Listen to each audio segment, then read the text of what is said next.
7.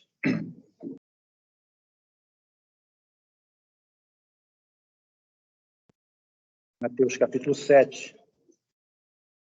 Nós estamos examinando esse primeiro bloco, onde Jesus trata do... É interessante que o nosso título o título que temos na ACF é bem apropriado, não é? Juízo temerário. Não é juízo, mas o juízo temerário, o juízo apressado, o juízo descaridoso, o juízo superficial, como nós já temos visto as semanas que passaram. Eu vou ler os 6 primeiros versículos e nós vamos nos deter hoje no último versículo desse bloco. Diz assim o Senhor Jesus: não julgueis para que não sejais julgados. Ou, melhor, né? Pelo contexto, por aquilo que nós já vimos, não julgueis temerariamente, não julgueis apressadamente, não julgueis descaridosamente, não julgueis superficialmente, para que não sejais julgados da mesma forma.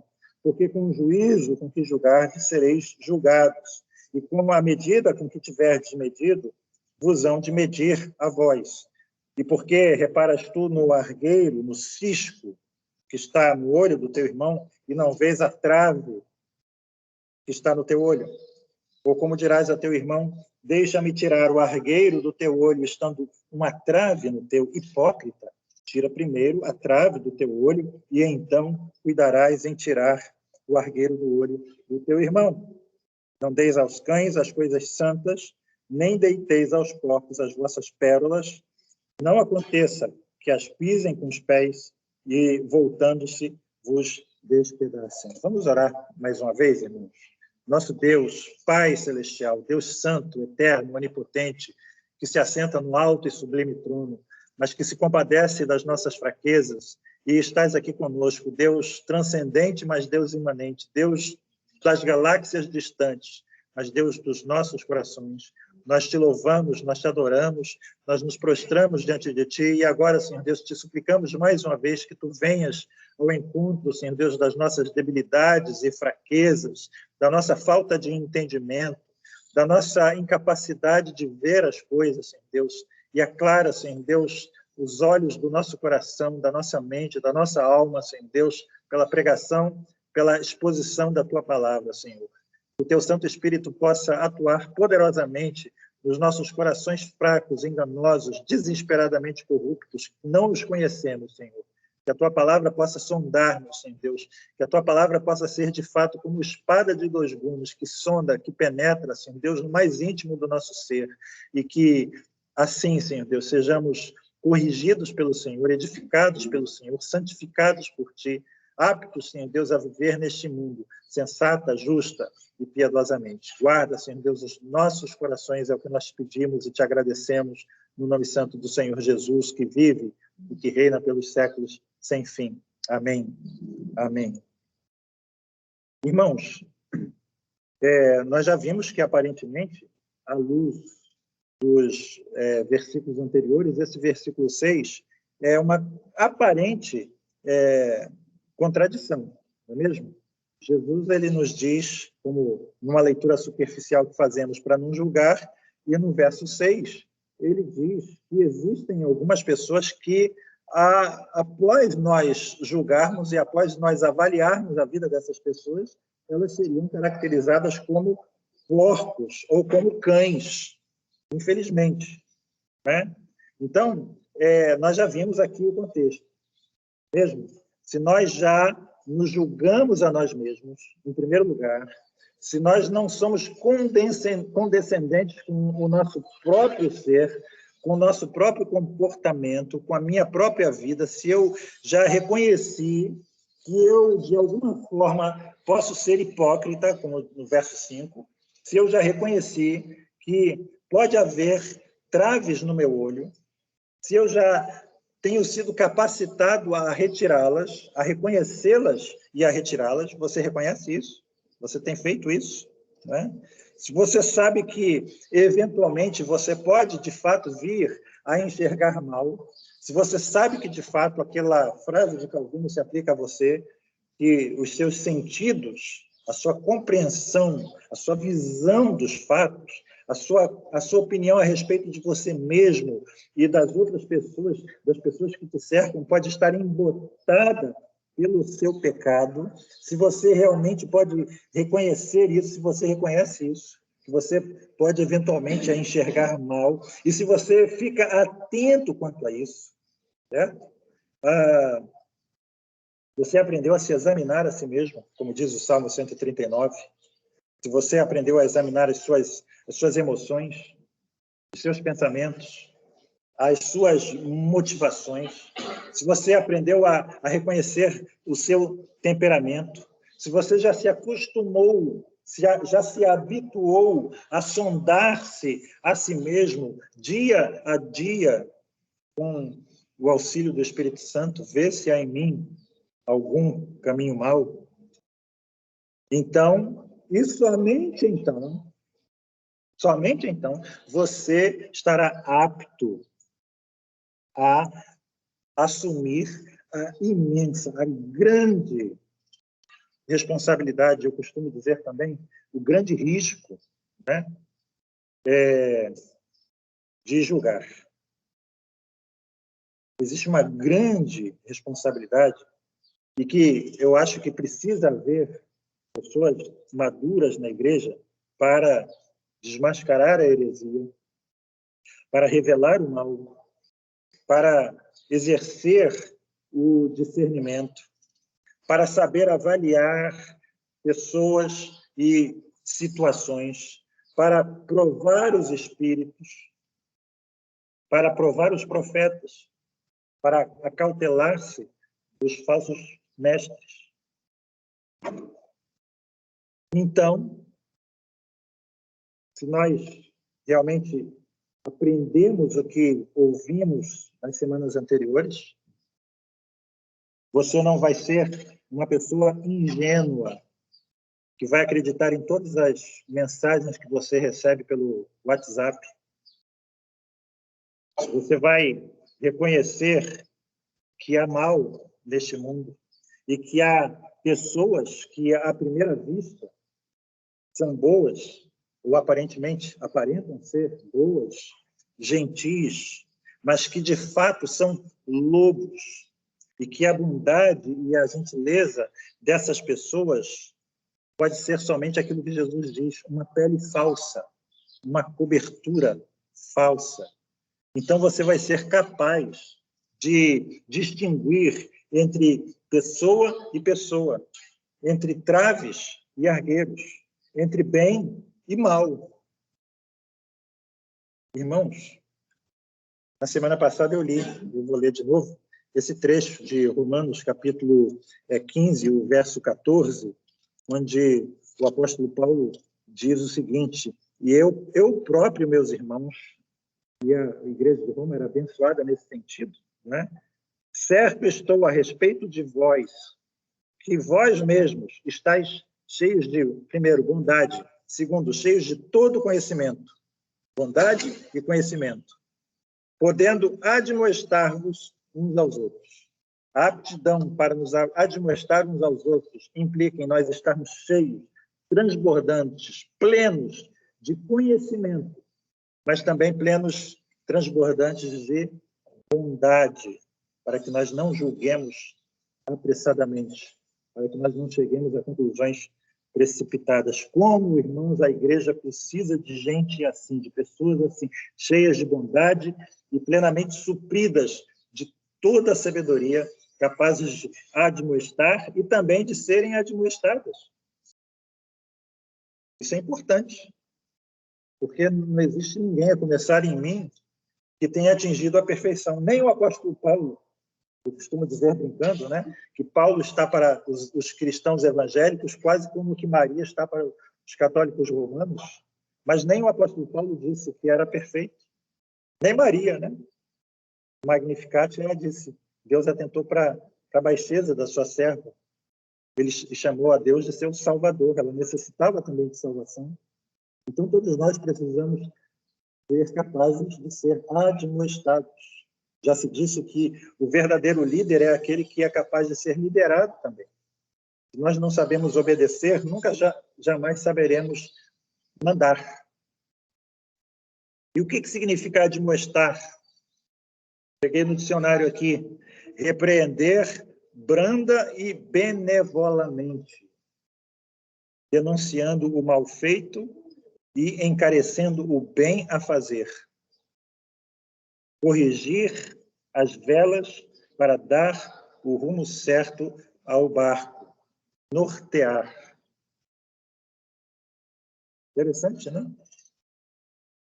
Então, repreender, literalmente, ou admoestar, é corrigir o rumo. Nortear. Eu gosto muito dessas palavras, vocês sabem, né? Desnorteado. Uma pessoa que está desnorteada. Uma pessoa que perdeu o norte, não tem a bússola, né? E perdeu o norte, não sabe o rumo, não sabe o caminho. Perdeu momentaneamente a direção. Eventualmente, todos nós podemos pender para a direita ou para a esquerda, cochear entre algum pensamento mau, e precisamos ser, como diz aqui, ter as nossas velas corrigidas para voltar ao caminho certo. Eis aqui, irmãos, o difícil equilíbrio que nós temos aqui entre eu ser uma pessoa excessivamente crítica, com a tendência para o juízo rápido, para o juízo fácil, para o juízo impaciente, sem misericórdia, por um lado, e, por um outro lado, eu ser uma pessoa ingênua, que acha que todas as pessoas são boas, e que até mesmo Adolf Hitler poderia mudar se fosse tratado com amor. Por um lado, pessoas que se ressentem quando a disciplina é exercida na igreja, e, por outro lado, quando nós somos hipercríticos e achamos que a disciplina que foi exercida foi branda demais. Nós somos equilibrados, irmãos? Você é uma pessoa equilibrada? Então você há de reconhecer que, infelizmente, voltando aqui a nossa atenção ao versículo 6, existem pessoas neste mundo que vão ser classificadas, vão cair nessa classificação do Senhor Jesus aqui. Cães e porcos. Vocês sabem que, naquela época, o cão não era aquele animal querido que muitos de nós temos em casa, né? A Cindy, de boa memória, a Wendy, que já estão no céu dos cães. O cão não era um animal doméstico, mas era semi-selvagem, era feroz, era carniceiro, era perigoso. E o porco, os irmãos sabem, na mentalidade judaica, representava tudo aquilo que havia de imundo, né? O porco era, digamos assim, o animal que iniciava a lista dos animais imundos, o mais famoso deles. E o que Jesus quer dizer aqui quando ele se refere a pérolas, ou talvez coisas santas, né? Coisas santas. É tudo aquilo que eu e você, como cristãos, prezamos, valorizamos, damos valor. Nós sabemos que é precioso. A palavra de Deus, o Evangelho, o nome do Senhor, que é santo e que, como nós oramos, um dia será reverenciado por todos, pelo mundo inteiro. Então, com certeza, estas pessoas a quem nós devemos evitar, como nós vamos caracterizá-las? Com certeza. Como nós vamos olhar para uma pessoa e aplicar esse versículo e dizer a essa pessoa eu devo evitar falar de coisas espirituais? Como eu posso reconhecer? Irmãos, num certo sentido, eu preciso reconhecer que essa era a minha condição. E você precisa reconhecer, nós precisamos reconhecer que, num certo sentido, não era a nossa condição, a condição de todos nós. Não é isso o que a nossa condição de seres decaídos, tortos, nos torna?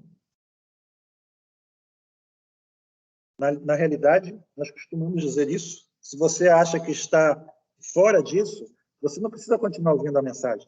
Você pode ir embora. Esse lugar não é para você.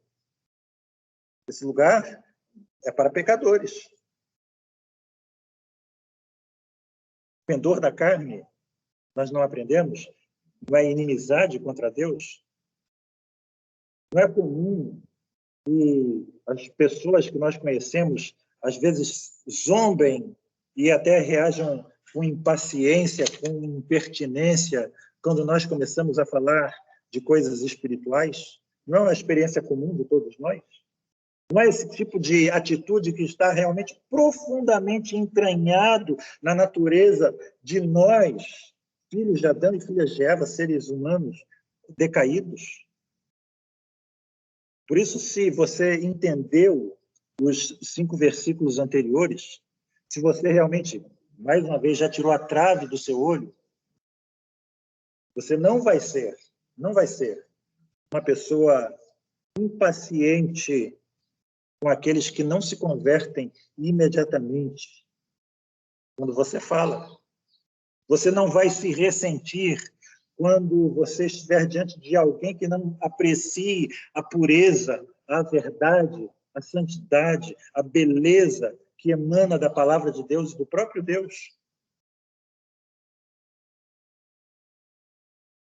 O verdadeiro sentimento que vai preencher a minha alma, a sua alma, o adequado é aquele sentimento de Jesus, que se compadecia das multidões que vagavam na escuridão, como Jesus diz, como ovelhas sem pastor. Mas, irmãos, jamais seremos capazes de ajudar verdadeiramente essas pessoas se não tivermos na mente muito claro aquilo que nós já sabemos, que elas estão mortas nos seus delitos e pecados, e que elas serão incapazes de agir de outra forma, a menos que o Senhor as leve ao renascimento, a menos que o Espírito Santo as vivifique. Então,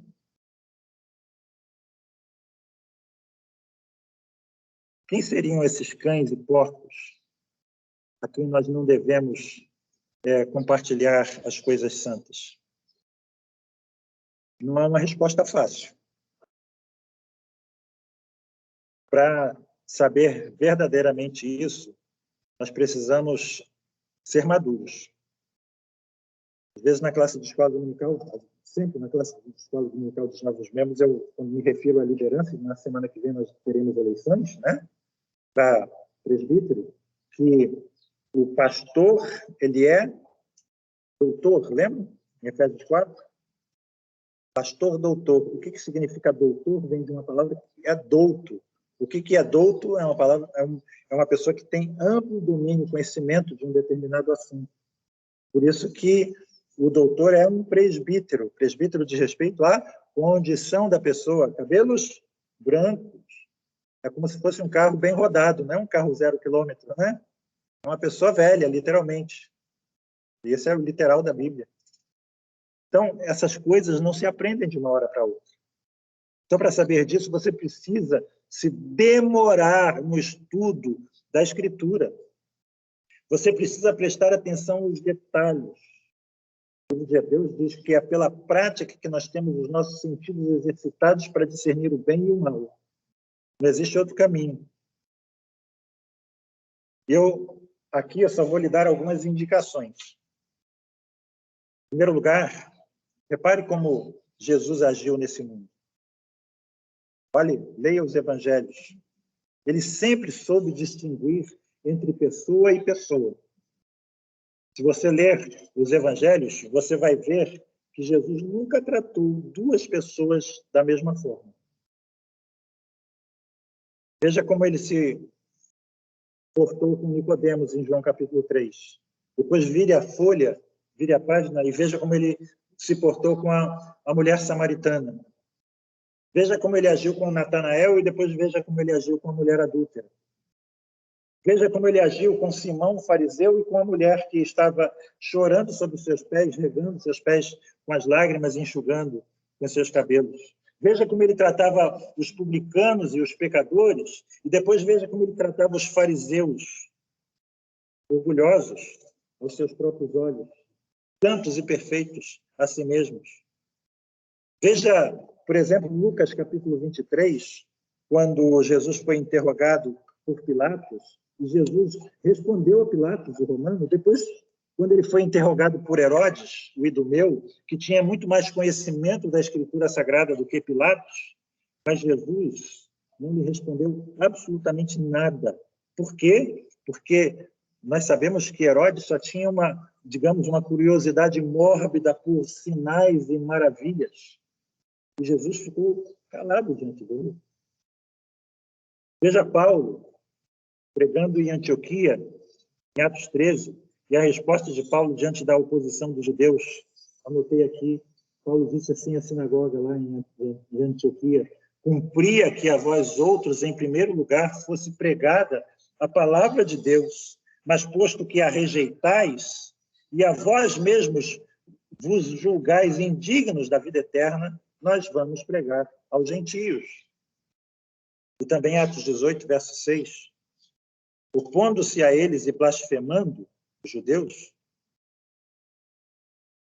sacudiu Paulo as vestes e disse-lhes: sobre a vossa cabeça o vosso sangue.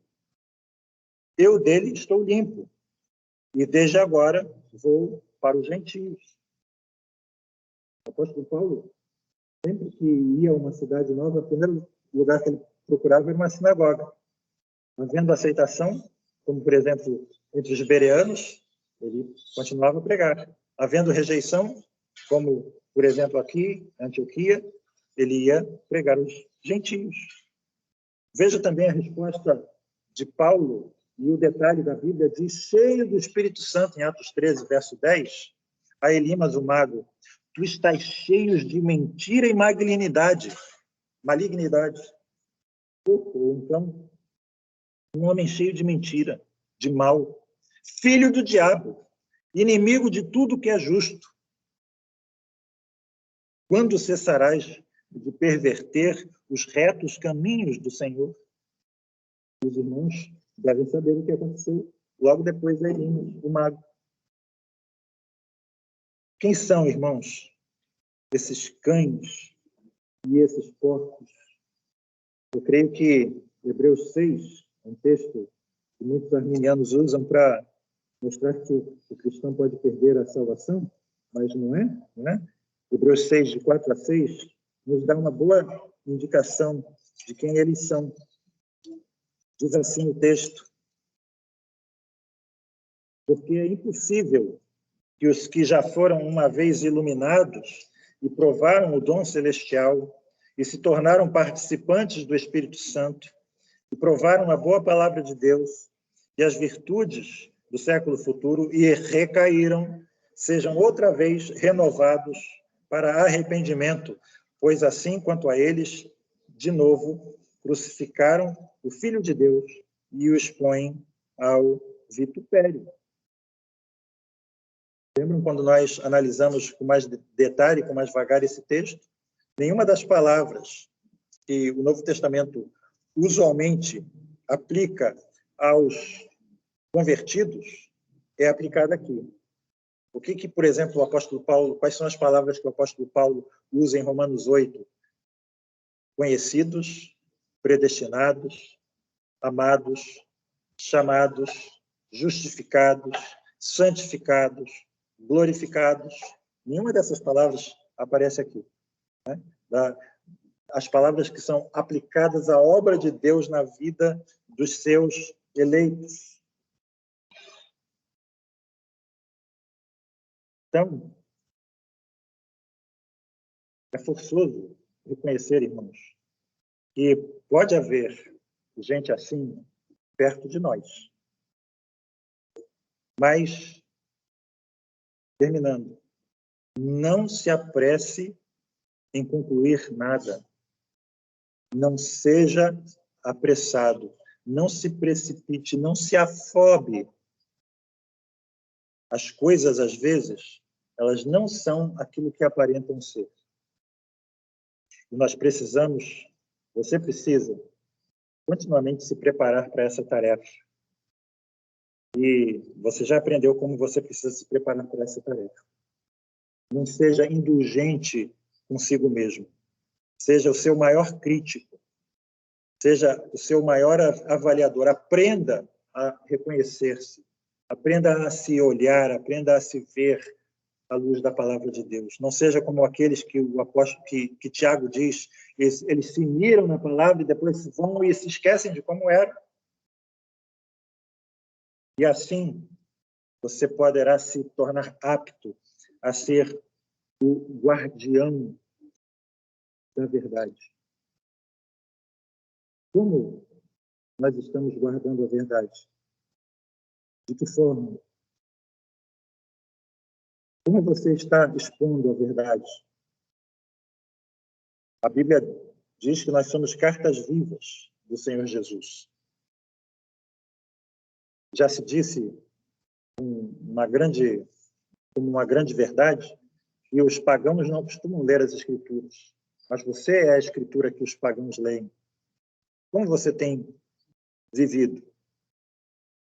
Você reconhece que, às vezes, é muito melhor você ficar calado do que você dizer alguma coisa? Você reconhece, às vezes, que é muito melhor não falar nada da Escritura a alguém do que falar?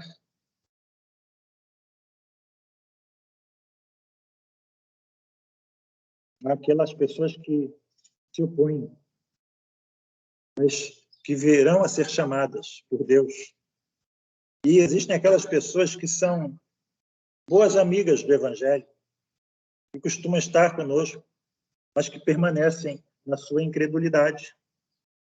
E também há os cães e os porcos. E que Deus, irmãos, nos ilumine para que nós não sejamos indolentes, preguiçosos, e que nos preparemos para ser realmente pessoas, como diz o apóstolo Paulo em Romanos 15, cheias de bondade, cheias de conhecimento, de sabedoria, maduras na fé, aptas para discernir, sem superficialidade, as coisas. Deus possa, assim, nos capacitar, irmãos. Amém. Pai Celeste,